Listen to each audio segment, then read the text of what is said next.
itu semua bentuk kebajikan, terus arta itu semua bentuk kekayaan, ya. Lalu kama itu semua bentuk kesenangan, barulah untuk moksa. Ya. Jadi kalau yang 3 ini, ya kan, dicari dengan benar, ya nanti semakin dekat kemampuan untuk moksa. Nah, moksa itu apa?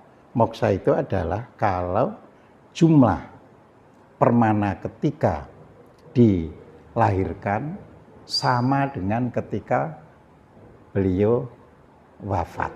Ya, tetap kasih 100 kembali 100. Moksa. Ya, kan terus moksa, ada ya. di sini tentu ada pranawanya. Ya. Sehingga pranawa itu yang akhirnya bisa nguraikan anunya itu. Ya. Nah, terus diajari kemungkinan orang nggak bisa moksa seketika. Nah, maka di situ perlu orang turut serta membacakan mantra. Yang terus setelah datang Islam diubah menjadi berdoa. Ya, 1 harinya, 3 harinya, 7 harinya. Itu asli di dalam buku-buku Jawa kuno. Yang diubah hanya isinya. Ya, jadi di situ. Jadi dibantu eksternal gitu, Pak? Dibantu eksternal dengan doa? Iya. Kan kita ini saja di dunia ini saling tolong menolong bisa. Al-Quran kan bilang kan, ta'awanu 'alal birri wa taqwa. Ya.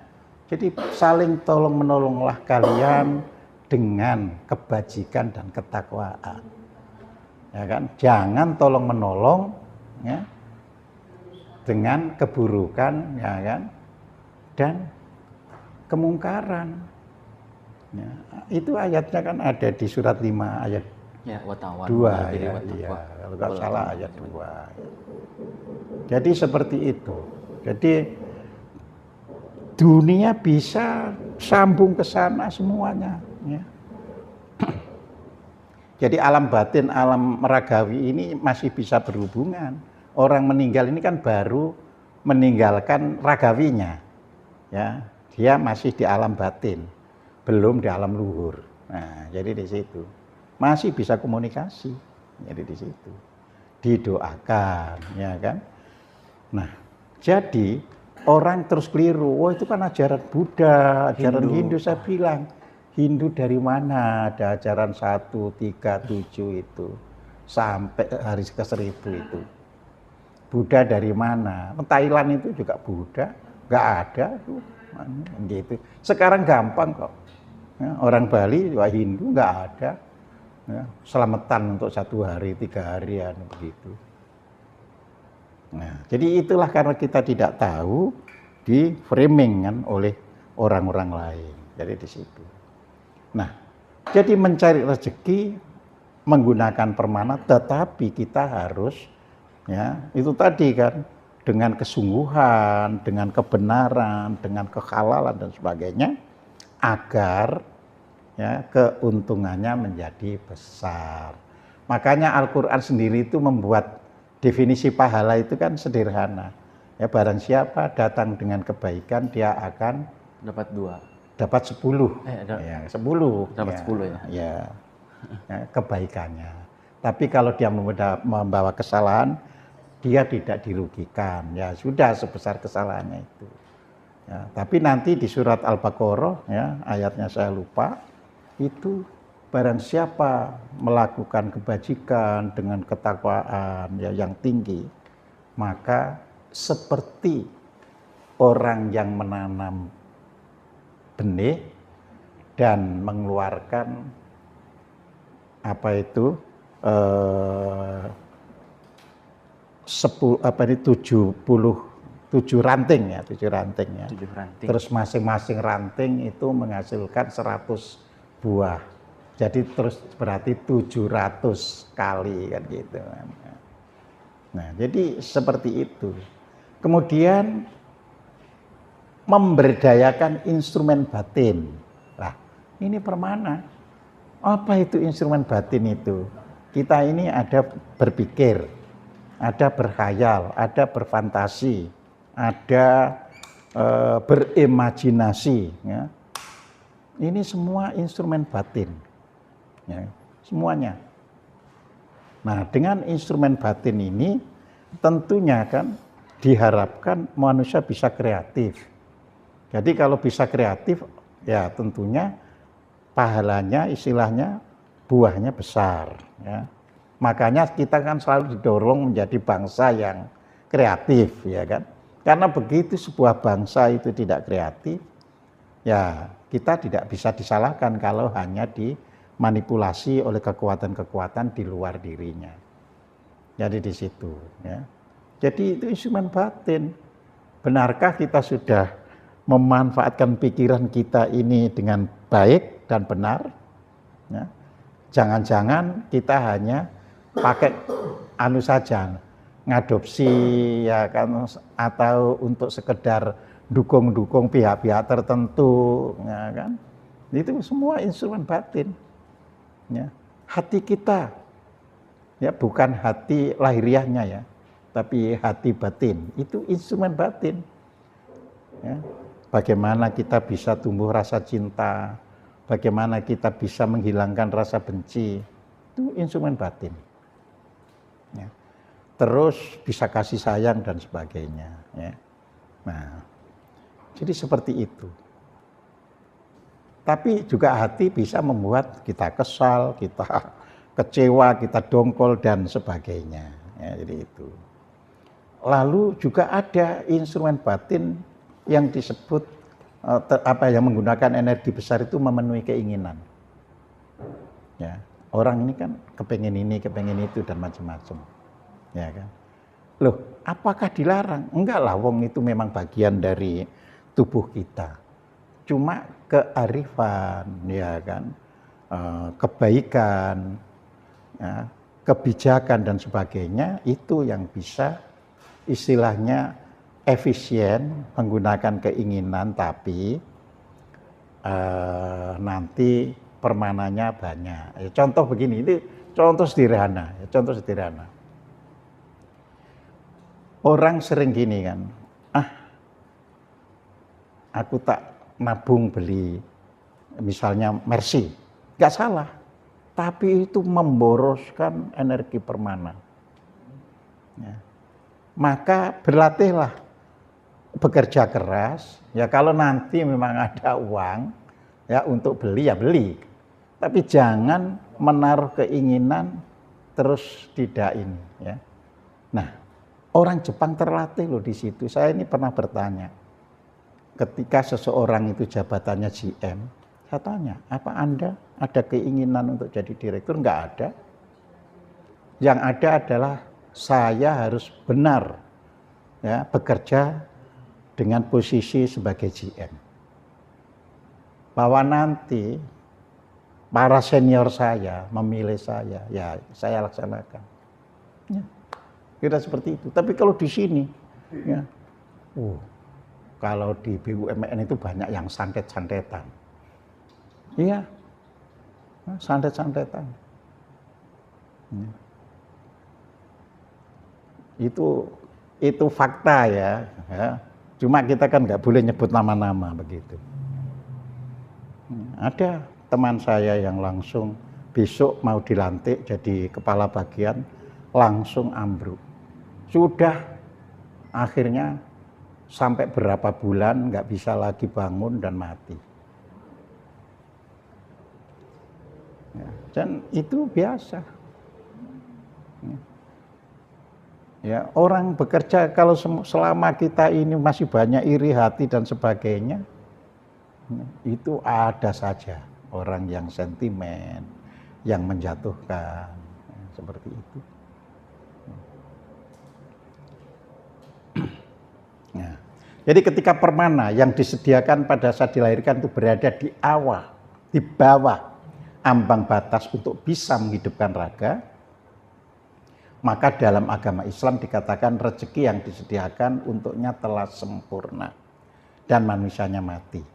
Jadi raga tak hidup lagi. Jadi makanya kita nggak boleh sampai di bawah ambang batas. Itu thresholdnya ini. Kita aja secara lahiriah pakai sistem gitu kan. Oh, untuk bisa masuk Senayan harus 4% ya kan. Jadi sama, dunia kita juga seperti itu. Ya. Nah, jadi Rasul menyebut ya kematian itu datang kepada seseorang jika rezekinya telah sempurna. Jadi artinya yang dicari-cari dan sebagainya itu sudah selesai. Ya. Nah, kalau kita itu permananya ya sudah habis untuk di situ. Ya. Kenapa tidak nol? Cukup di bawah ambang batas ya karena permana ini masih diperlukan lagi nanti untuk itu gitu ya.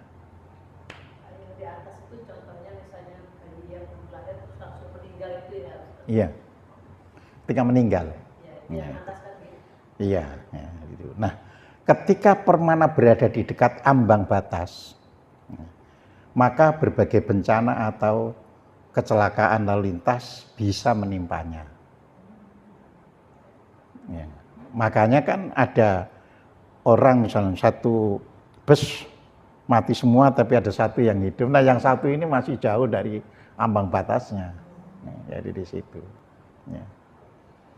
Nah ketika ketiga fungsi permana berada di periode astral hell, ya kan kemarin sudah ada periodenya. Ya. Ada permana yang untuk intelektual, ada permana yang untuk emosi, ada permana yang untuk fisik. Ya, nah itu ketika lagi periodisasinya ya, lagi di astral hell, ya, nah atau berada di garis terbawah atau pada titik potong, nah harus hati-hati. Jadi makanya ada orang langsung biasanya jalan nggak kesandung gitu. Ya. Jadi itu bagus itu untuk kontrol itu kok babaliut kali ini cek aja gitu kan ya jadinya ya. Jadi di situ. Nah, jadi permana jauh di atas ambang batas sama dengan hidup sehat, jauh dari bencana, pikiran jernih dan tenang. Jadi kalau kita itu pikiran kan ada kan yang kita tidak tahu penyebabnya tapi kok ya tenang gitu kan. Semua orang itu pernah mengalami ya nggak tahu sebab-sebabnya tapi bete. Tapi juga ada suatu kondisi nggak tahu sebab-sebabnya pula. Wah happy-happy aja. Nah, ini kan lagi di atas. Iya. Jadi di situ ya. Nah, jadi pandangan sekali hidup dan sekali mati itu menguras energi permana. Ya, makanya harus jangan berpikiran begitu. Kita hidup berkelanjutan, ya kan. Semoga bisa hidup yang akan datang jauh lebih baik dari sekarang harus begitu, iya. Ya kan. Jadi jangan putus asa, ya. Itu ini sekarang giliran saya masih di sini, tapi mudah-mudahan bisa lebih baik. Oh iya. Iya, di situ. Nah, putus asa dan diketahui bahwa putus asa itu kekuatan pikiran untuk menghentikan kehidupan. Ya. Jadi orang berputus asa itu kan menghentikan kehidupan. Ya. Makanya sampai yang putus asanya terlalu berat itu bunuh diri. Ya. Itu ada testimoni orang yang gagal bunuh diri. Saya pernah diundang oleh kalangan psikolog, dokter. Kalau dokter bukan psikolog ya, jadi psikoterapi ya. Kalau dokter itu, ya itu ngundang diskusi testimoni. Itu yang diundang itu orang-orang yang akhirnya bisa melepaskan diri dari bunuh diri. Ya, nanti suruh cerita kenapa kok bisa orang itu nekat bunuh diri dan sebagainya. Ya, itu salah satu yang saya amati betul itu ada seorang perempuan yang waktu itu dia bilang saya mencoba bunuh diri sampai 3 kali tapi gagal terus. Jadi mula-mula kenapa kok kepingin bunuh diri lagi padahal yang pertama itu gagal. Karena merasa terhina ketika lah persoalan gitu aja kamu nekat bunuh diri. Itu bagi orang yang gagal bunuh diri tantangan, saya harus sukses. Nah gitu. Iya, malah jadi tantangan. Akhirnya bunuh diri lagi tapi tidak dengan cara yang sama. Ya. Jadi yang pertama itu dia bilang minum racun serangga. Ya. Mungkin belum tuntas oleh minum, sudah jatuh sehingga tertolong. Akhirnya bisa dikuras, bisa hidup. Dan itu juga tidak berhari-hari, setelah sembuh itu ya normal lagi. Tapi kan temannya itu terbilang, kenapa kamu bunuh diri, apa sebabnya? Iya, saya hidup merasa gini, terus digitukan. Alah masalah gitu aja, mau bunuh diri, mau malah kepengen lagi. Gitu. Nah, akhirnya yang kedua gagal karena dia gantung diri, tapi putus itu. Putus sehingga gedebuk dengar keluarganya, sehingga akhirnya langsung dibawa ke rumah sakit kejiwaan. Disitulah ditangani, akhirnya sembuh. Terus ya namanya teman hidup ya, ada saja yang nyeletuk, yang merangsang dia akhirnya bunuh diri gitu. Ya itu tantangan. Nah, kalau iya gini katanya, yang terakhir itu yang ketiga itu kenapa bunuh diri? Alah bunuh diri gagal kok nggak bunuh diri lagi. Ya niat bunuh diri supaya nggak kepikirannya gagal bunuh diri lagi, bunuh diri. Kali ini dengan mengiris urat nadi. Ya, tapi belum sampai putus sudah ini dia kesakitan, terdengar teriakan. Kan kalau sakit itu akhirnya ini jadi mendengar kesakitan di bawah. Itu akhirnya prosesnya bertahun-tahun loh untuk dia akhirnya merasa sadar betul bahwa bunuh diri itu akibat pikiran yang salah. Jadi seperti itu. Nah, jadi konsep berpikir ini pun perlu kita ajarkan supaya kita tidak keliru kan gitu kan. Iya. Ya. Teman itu kan jatah dari hasil tanaman sebelumnya. Untuk kelahiran. Iya. Sekarang. Tapi setelah jadi kan sudah rutin kita bisa. Pertanyaan saya, apakah pola pikir itu juga terbawa dari kehidupan lalu ke kehidupan sekarang? Kecenderungan, iya. Saya kenyataan realita punya Iya. anak dua nih Pak. Yang satu itu cenderung lebih mudah putus asa dibanding yang si satu lagi. Padahal didikannya sama, dikasih makannya sama. Apakah itu juga bawaan Iya, dari kecenderungannya. Jadi kan begitu orang itu kan gini kan. Karena orang itu ketika lahir kembali itu belum kosong dari apa-apa yang kan saya sudah nulis di buku 7 kekuatan diri ya. Jadi kita ini ada sub-sub bagian dari tubuh. Ya, jadi ketika kita begitu meninggal itu baru melepaskan yang terkait dengan tubuh ragawi. Ya. Nah ini masih berarti ada sisa 6, ya kan. Nah ini ada muatannya. Jadi yang kedua ini isinya itu emosi dan sebagainya. Ya, jadi kalau misalnya yang emosi ini belum dilepas, nanti kalau lahir ya masih emosi. Ya. Nah, terus bisa melepas lagi misalnya lebih berkaitan dengan penilaian-penilaian ya, keagamaan dan sebagainya itu banyak yang di lapis yang berikutnya ini. Ya, makanya jangan heran orang itu kecanduan agama itu ya. Kecanduan agama. Iya, terlahir seperti orang itu sudah terperangkap begitu saja. Jarang kan orang beragama karena milih. Nah iya, Iya. jadi itu jarang. Ya, hanya kelanjutan saja. Nah kalau misalnya itu pun kan sapnya itu bukan satu garis gini kan, lebar kan, sehingga kalau misalnya sudah hampir masuk bisa melepas yang apa ini keempat hampir, tapi sudah lahir, ya ada keagamaan tapi mulai bisa mikir, nggak terlalu fanatik amat. Jadi seperti itu. Iya. Dilanjutkan Pak, 4 apa Pak Tiba? Iya. Nah, 4 itu namanya badan budi. Jadi yang pertama ini badan fisik ya, itu disebut bumi retno kalau bahasa Jawanya ya. Yang kedua itu disebut bumi kalbu ya. Kalbu ya. Ini tempatnya emosi ya. Nah, yang ketiga ini adalah bumi jantung ya. Ini juga masih emosi tapi sudah lebih bisa menilai ya.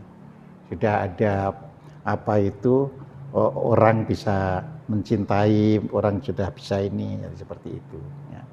Nah, yang keempat itu bumi budi ya. Budi itu bahasa Jawa. Artinya tempat orang rasionya bekerja. Akal budi, semuanya sebutnya akal budi. Iya, akal budi di bumi budi. Nah, itu sebagai tubuh, ya kan? Jadi kalau ini yang 3 sudah lepas, yang ini belum lahir, ya nanti minimal dia sudah biasa untuk hal-hal yang rasioan itu biasa. Ya, dia sudah bisa. Iya, dia. Ya, apanya? Ya terbawa. Yang ini kan sudah dilepas. Jadi dia sudah tidak gampang emosi. Makanya ada orang lahir kan nggak gampang emosi, karena dia sudah bisa sampai yang keempat. Begitu kan ya. Nah, cuma untuk melepaskan dari keempat ke kelima ini tidak mudah. Ini yang dibutuhkan pranawa yang tinggi sekali itu ya kan. Lah itu namanya bumi jinem ya. Jinem. Iya, bumi jinem. Jinem itu bahasa Jawa, itu artinya bumi yang halus sekali. Nah, jadi situ ya. Nah, ini tempatnya apa itu daya-daya atau seni ya. Ya orang ya suka memberi nasihat dan sebagainya itu karena sudah bisa melepaskan dari bumi budinya, tapi dia masih berada di bumi jinem. Bijaksana gitu kali.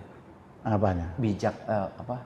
Iya, artinya itu sudah tidak terpaku atau terkait dengan hal-hal yang adu rasio, dia lebih apa itu lebih bersifat art ya. Makanya seni itu kan begitu ya gitu aja dia kita happy saja kita pokoknya sudah begitu itu ya kan. Lebih halus. Iya ya. Nah, orang sering kan itu kan seni itu kan bagian emosi, benar, tapi high emotion bukan low emotion. Ya high emotion. Ya. Jadi itu ya. Orang Jepang itu kan kayak masyarakat yang lebih mudah bunuh diri ya. Karena kiri, kira di onsen itu penuh sampai suasananya bunuh diri. Terus kereta Tokyo Chiba itu orang yang menabrakkan diri ke kereta itu banyak sekali tuh. Sering sekali kereta di-stop karena ada orang bunuh diri.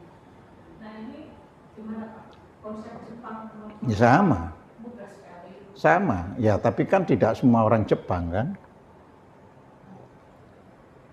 Banyak tidak berarti dalam hitungan persentase punya makna. Ya, katakanlah penduduk Jepang itu kan 115 juta. Orang yang bunuh diri berapa? 1 juta? Ya berarti kurang dari 1%, gitu kan. Iya nanti sama kan, dia juga melahirkan seperti itu. Tapi kan Jepang lebih bisa memanfaatkan yang 80% itu. Jadi hidup itu sehat gitu loh ya. Kalau kita bisa memiliki orang yang jernih itu 20%. Ya. Kalau orang yang jernih ini sudah 20%, maka dia bisa mempengaruhi yang 80%. Lah yang bunuh diri kan termasuk yang di 80% itu. Jadi seperti itu. Nah, sama kalau kita lihat di Indonesia bisa diukur secara material.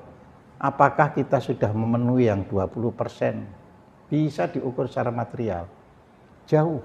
Ya, karena begini, berdasarkan data bank, ya, nilai tabungan ya, orang Indonesia ini yang minimal 100 juta tabungannya hanya sekarang tinggal 1% dari jumlah penduduk. Ya, jadi pokoknya minimal ukurannya itu. Karena apa? Nanti ada yang belendok gede itu kan, itu yang membuat 1% tapi tidak bermakna karena itu tadi kan. Ya, ada yang sedikit orang tapi sama dengan satu orang sama dengan sekian juta orang. Ya, jadi itu. Nah, orang terus secara ekonomi menggunakan rasio gini kan gitu kan. Itu secara ekonomi kan gitu kan. Jadi ketimpangannya terlalu tinggi. Ya. Nah kalau cuma 1% yang di atas 100 juta, ya, itu kan sama dengan 2,8 juta saja orang.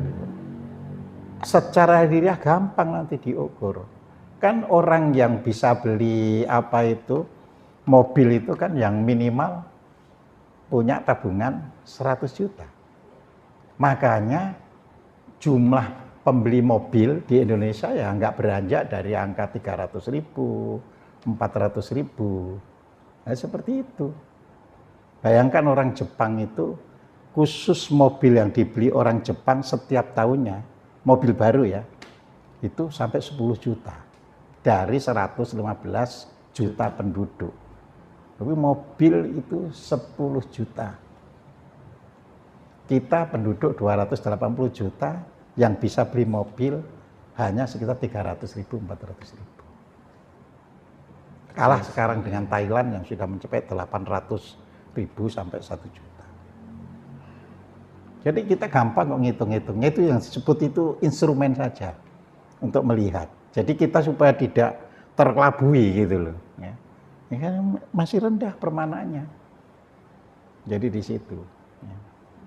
Jadi gampang dimanipulasi jadinya gitu. Nah, Tadi dikit lagi Pak, 6 dan 7-nya belum. Bumi setelah bumi. oh iya, itu lagi. bumi 5 ya. Bumi 5, bumi itu kan jinem. Ya itu tadi kalau orang sudah bisa yang sampai 4 itu lepas, ya dia lahir orang-orang yang sudah senang seni dan sebagainya. Ya. Kita kurang kan sering ya seni kita itu apa ya istilahnya seni yang sifatnya itu tidak memiliki bobot yang kayak zaman dulu ya. Orang bisa menciptakan wayang kulit, orang bisa menciptakan sekarang kan nggak ada, tinggal melanjutkan saja. Nggak ada inovasi ya sekarang. Ya nggak ada inovasi di bidang arts ya. Jadi itu diperlukan kan. Ya art itu macam-macam kan ya, seni tari, seni apa ini patung, seni lukis, seni macam-macam seni ya, seni gerak, seni macam-macam seni. Itu kita kurang, makanya kita ya punya tinggalan tari-tarian baik, tapi kan nggak bisa menjadikan apa ya itu nilai komersial di tingkat dunia. Ya kan? Orang Jepang itu punya seni membuat karaoke, tapi mendunia. Jadi orang Jepang bisa punya pemasukan lewat karaoke. Nah, orang Korea misalnya membuat seni ya yang kita kenal ini ya K-pop. Ya. Nah, jadi kita nggak ada. Itu artinya akhir-akhir ini yang meninggal sudah sampai situ itu nggak banyak. Jadi di situ. Nah, yang keenam itu bumi sukma. Sukma. Ya. Nah, pada bumi kelima ini saja itu sudah melahirkan orang yang menghargai ya bukan hanya seni tapi value. norma dan sebagainya. Ya, jadi orang nggak akan harus korupsi, harus karena itu melanggar etik. Jadi nilai etik, norma, value itu ada di bumi 5 tadi. Ya. Nah, makanya sebenarnya untuk maju ya minimal itu bumi budi itu yang sudah lahir lagi dari bumi budi itu minimal. Karena nanti kalau nggak ada orang yang rasio juga nggak bisa, gitu loh ya. Ya kan kalau seni semuanya ya seperti di Nepal misalnya orang nggak butuh ada kereta api, nggak butuh ada mobil, nggak butuh, ya. Dia nggak butuh kulkas, nggak butuh itu berarti sudah di yang kelima. Iya, malah begitu gitu. Bagus apa jelek gitu ya? Loh, cuma masalahnya itu dunia itu kan ada kesepakatan kan. Oh itu harus dianggap saja sebagai ya jadi apa itu menjaga itu apa namanya? Menjaga kebudayaan itu namanya tradisi. Hah? Oh, iya apa itu? Bukan kan ada istilah itu sebagai ya kalau bahasa Inggrisnya kan heritage. Ya. Cagar ya. Cagar budaya. Jadi karena bangsa itu dianggap jangan budayanya Nepal itu dihilangkan, maka ada cagar budaya dilindungi oleh dunia. Yang kayak Baduy juga begitu akhirnya. Iya. Lah itu kalau diserang orang nggak habis. Iya, cuma manusia kan ada kemanusiaan harus dilindungi karena punya efek. Jadi kalau misalnya membasmi Baduy, membasmi orang Samin dan yang seperti itu bisa ambruk negara ini. Karena sudah tidak punya nilai apapun. Nah, makanya ya dijaga kan gitu kan. Nah, kalau sudah ke-6 yaitu Bumi Sukma itu altruis. Altruis. Iya, altruis. Jadi orang itu nggak pernah mau memiliki. Yang penting dia hidup, kalau dia punya dikasih-kasihkan orang terus. Ya, jadi itu. Altruis. Nah, tapi makanya biasanya yang sampai apa itu altruis itu yang dipakai ya sudah jarang. Makanya orang altruis itu tidak banyak. Jumlah miliaran orang gini paling 1 orang, 2 orang. Jadi seperti itu.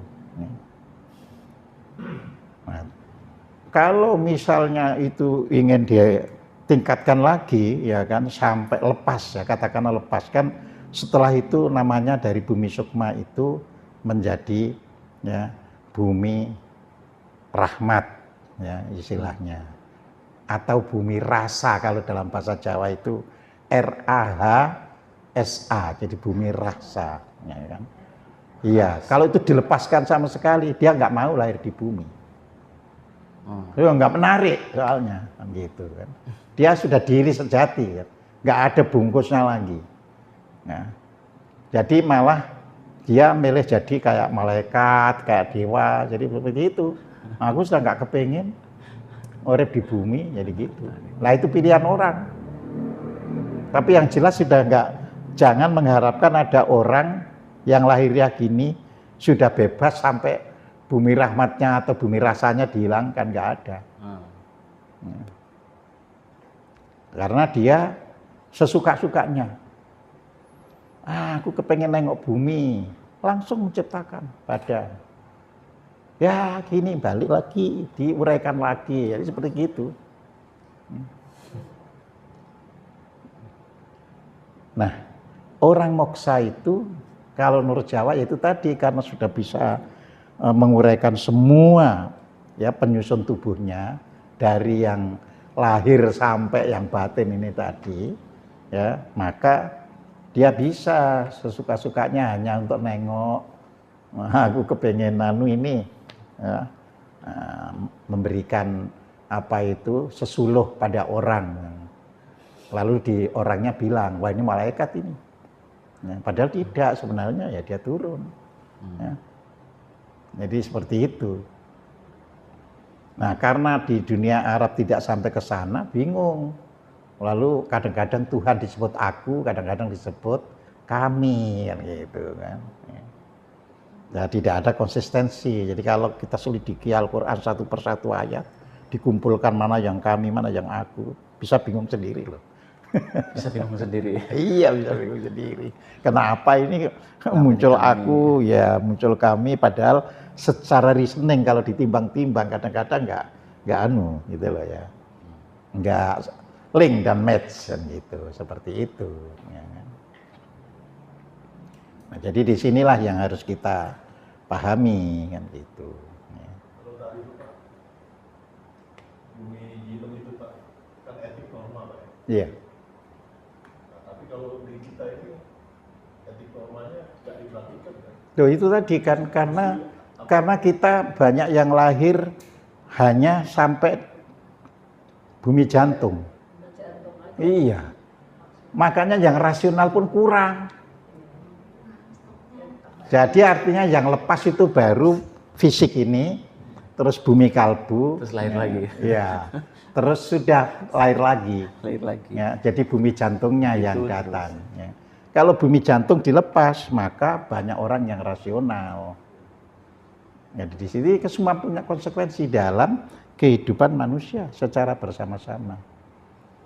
Nah, maka dulu Siti Jenar itu mengajarkan gitu, tapi kan dianggap sesat. Nah, di situ. Ya. Karena apa? Karena ada yang tersungging, ya tersinggung. Bertentangan Ya. dengan ajaran lokal, Iya. ajaran itu impor. Jadi kan, waduh, ternyata Iya. saya ini sebenarnya ya kalah sama Siti Jenar, tapi kan kalau saya bilang kalah kan nggak laku saya kan gitu kan, iya. Maka sesat gitu. Dan itu dibuktikan lewat kerupa. Kerupa itu tulisan buku yang di atas kuningan, ya, itu ada itu dialog Siti Jenar dengan yang lain-lainnya itu. Ya. Pangeran, kenapa Anda menerangkan seperti itu? Itu bisa dibunuh orang loh, nah, gitu. Ya. Jadi seperti itu. Kanjeng Sunan Kalijogo gimana pandangan tentang hal ini gitu. Ya, Sunan Kalijogo banyak memilih, ya sudahlah kita terima yang ada saja. Yang berani enggak, itu keliru itu. Nah, itu Siti Jenar. Ya. Jadi janganlah memisahkan Tuhan dan hambanya. Karena secara hakikat nggak pernah ada hamba yang terpisah dengan Tuhannya. Karena Al-Quran sendiri kan menyatakan. Ya.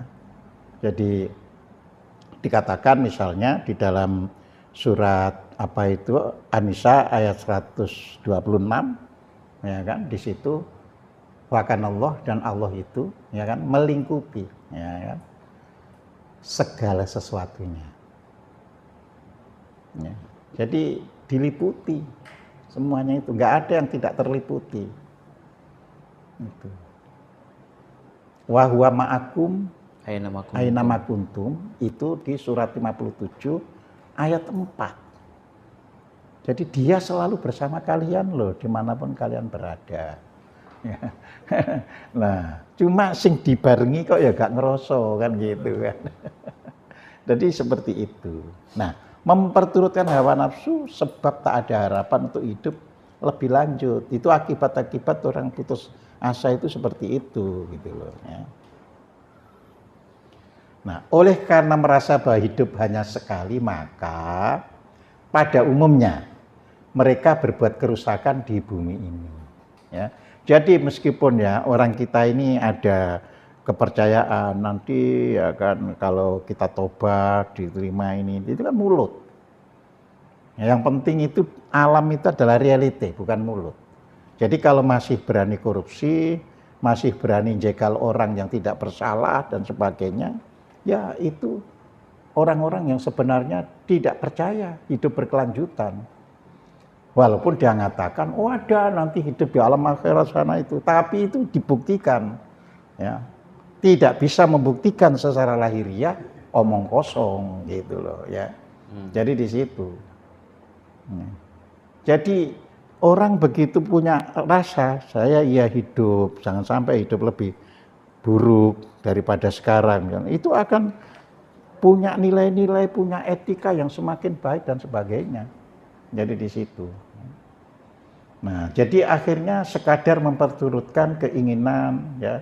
Bila kita hanya hidup dan mati sekali di bumi, maka tak ada gunanya, ya. Permasalahan takdir dan kehendak bebas. Jadi debat takdir dan kehendak bebas, ya kan? Tapi hanya, ya, percaya ya udahlah, ini ada hidup, ada mati, sudah, ya. Yang akhirnya tak ada gunanya berbuat kebajikan. Nah, kalau sudah begitu, permana mendekati nol. Nah, jadi itu tanda mendekati nol. Ya. Nah, kalau sampai mendekati nol, meninggalnya itu rohnya jadi gentayangan. Nah, jadi di situ. Ya. Nah, di antara roh gentayangan itu ada, ya, makanya tanda panahnya ini menjadi lebih kecil karena bagian kan ini kan.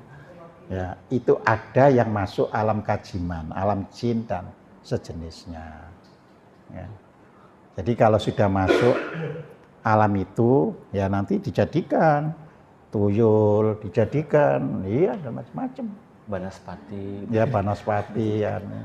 Gitu.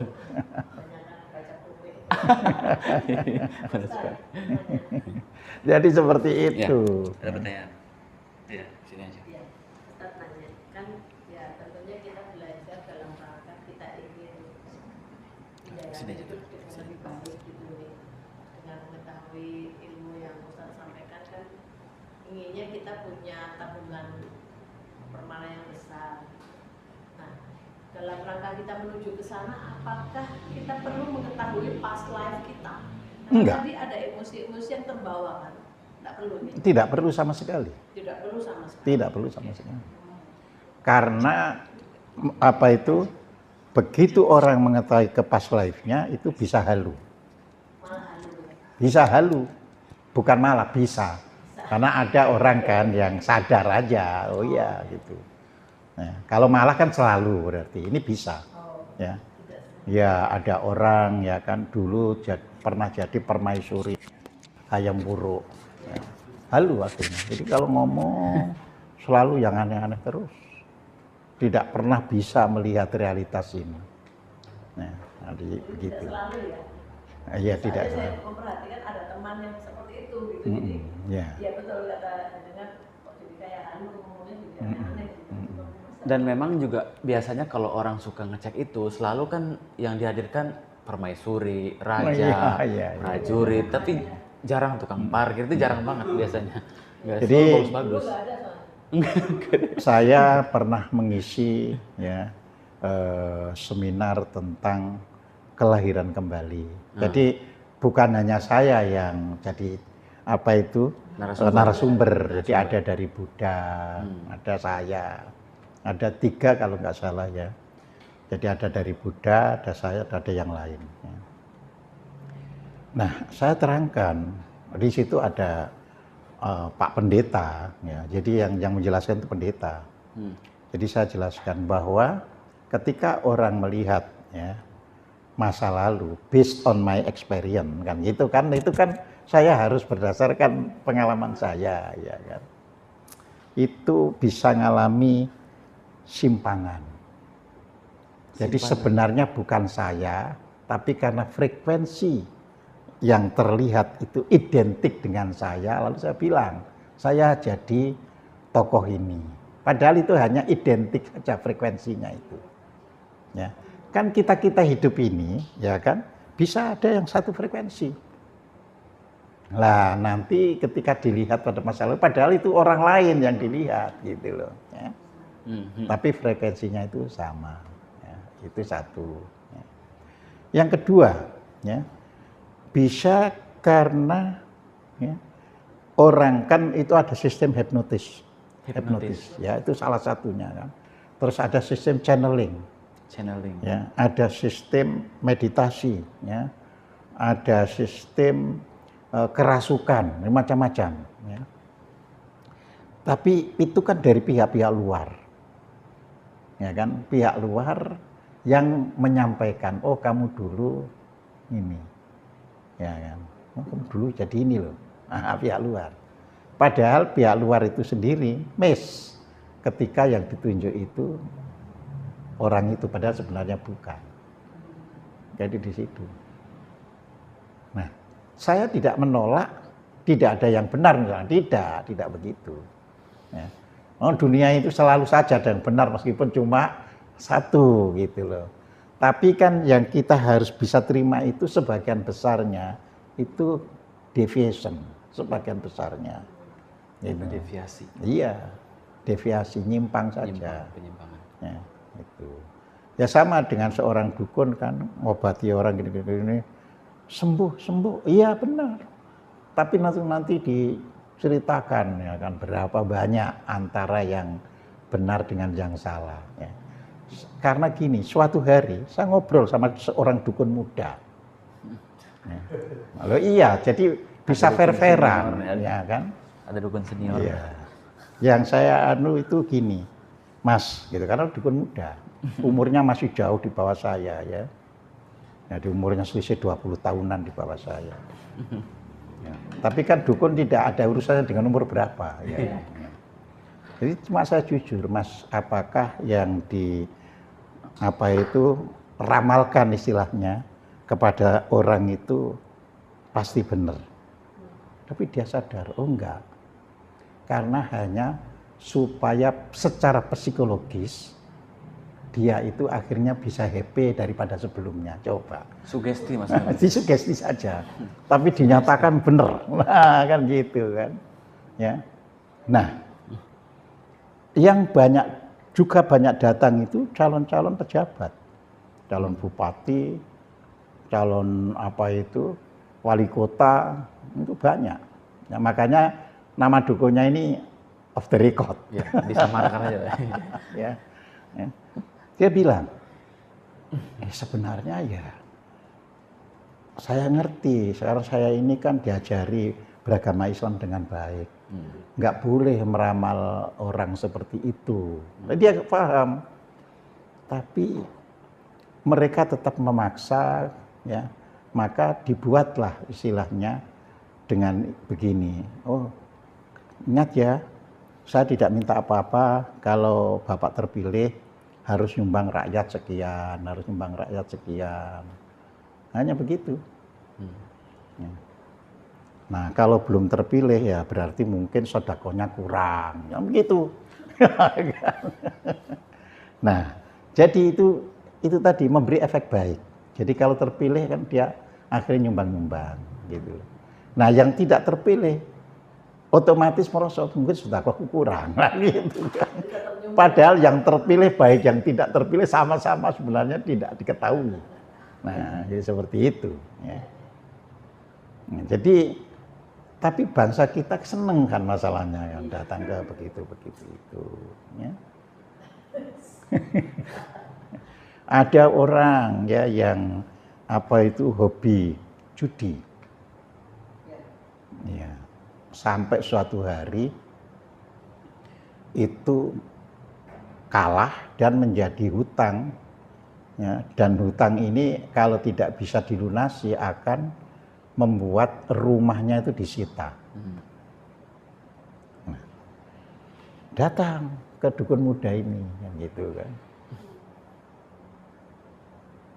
Ya, taruhannya harus di nomor ini ya. Ya. Nanti begitu menang, jangan berjudi lagi, ya kan? Begitu menang, jangan berjudi lagi, ya. Dukunnya baik ini. Iya, dia ngerti dosa. Dukun muda itu ngerti dosa. Dukunnya ngerti dosa. Ya. Dia ngerti, makanya diarahkan yang baik-baik aja. Gitu. Ya. Terus, Pak? Iya. Tapi kan diberi nomor itu, misalnya ada 3, ya kan. Nah, nanti mana yang pokoknya salah satu itu bakal menang. Ya. Seorang dukun kalau tulus itu juga ada firasat, gitu. Jadi itu yang digunakan untuk. Nah, itu yang digunakan, gitu kan. Nah, ternyata dia dapat tapi datang. Kenapa? Karena yang nomor ini saya kurangi, yang saya taruhi itu kan gitu kan ke nomor yang ini. Loh, kan sudah saya bilang. Jadi kemungkinan yang paling besar itu ini gitu. Ya. Jadi masih kurang 20% ini anunya gitu. Iya, ya udah. Ini nanti dapat hanya untuk 20% itu dari dukunnya. Tapi begitu dapat sudah lunasi, ya. Terus setelah itu kan Anda itu sudah kalah banyak itu, bekerja yang benar, sebagian dari keuntungan harus disedekahkan kepada orang yang tidak punya. Dukunnya masih hati itu. Iya, dukunnya masih banyak. Iya, itu. Ya, dukun itu juga aneh, ada hari libur. Ya, hari ini libur, tidak praktik. Itu. Betul. Ya. Jadi seperti itu. Nah, jadi di dunia ini ya macam-macam. Maka kita harus jernih dan pelihara permana sebaik-baiknya, ya kan. Kemudian cari aman di lokasi mungkar, ya. Itu permana juga akan dekat dengan ambang batas. Ya. Maksudnya cari aman gimana? Iya, jadi kan misalnya ini sudah jelas kan orang-orang koruptor, ya sudahlah supaya aman ya, ikut nimbrung di situ. Ya. Cari aman. Nah, di lokasi yang mungkar. Ya.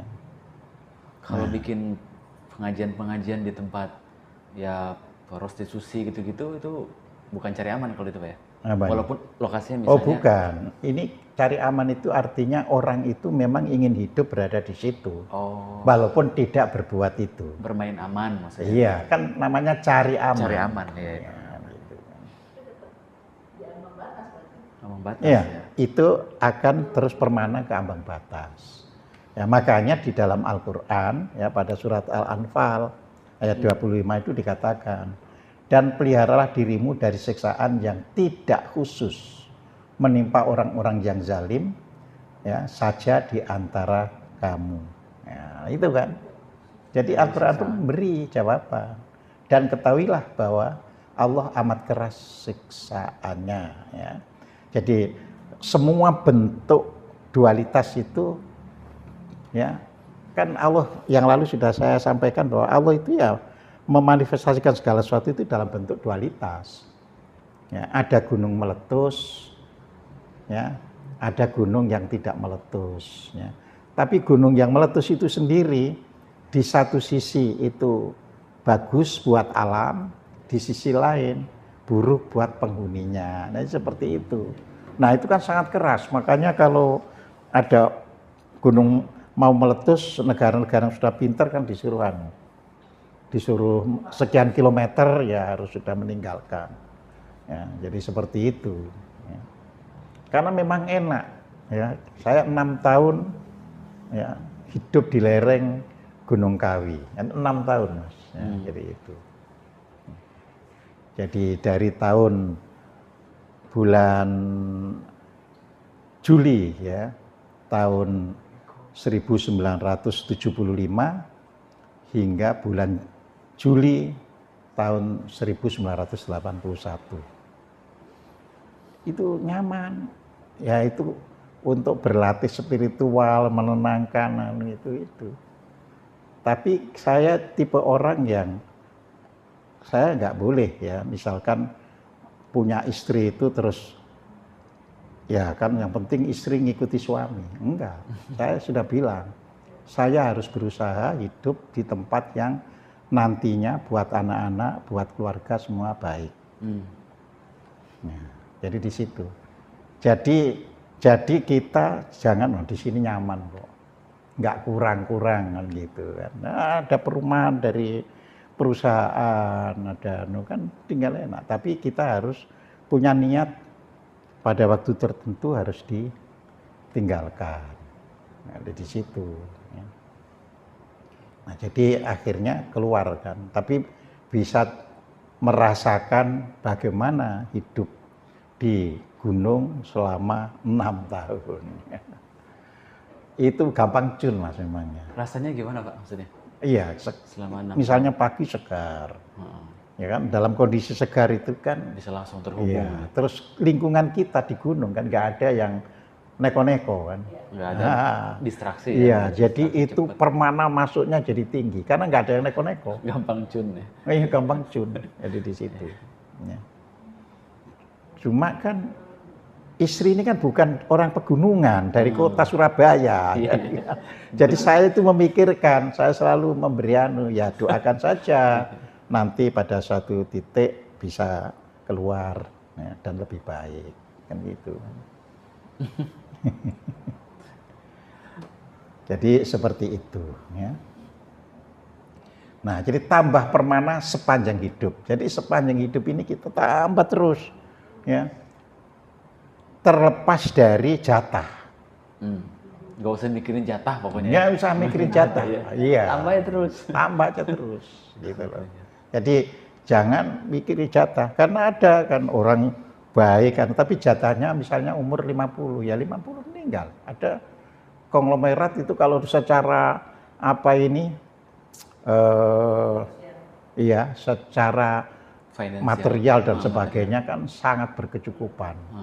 Ya, untuk pergi ke dokter kan juga Cukup ya. Iya, tapi nggak tahu ada nyamuk diabetes, nyamuk apa itu Aedes, Malaria. ya bukan nyamuk demam berdarah, Demam ya berdarah, kan, ya. ya Aedes DBD. aegypti kan, ya, yang menyebabkan kematiannya itu tahun berapa? Tahun 17 atau tahun berapa itu? Ya, padahal orang ya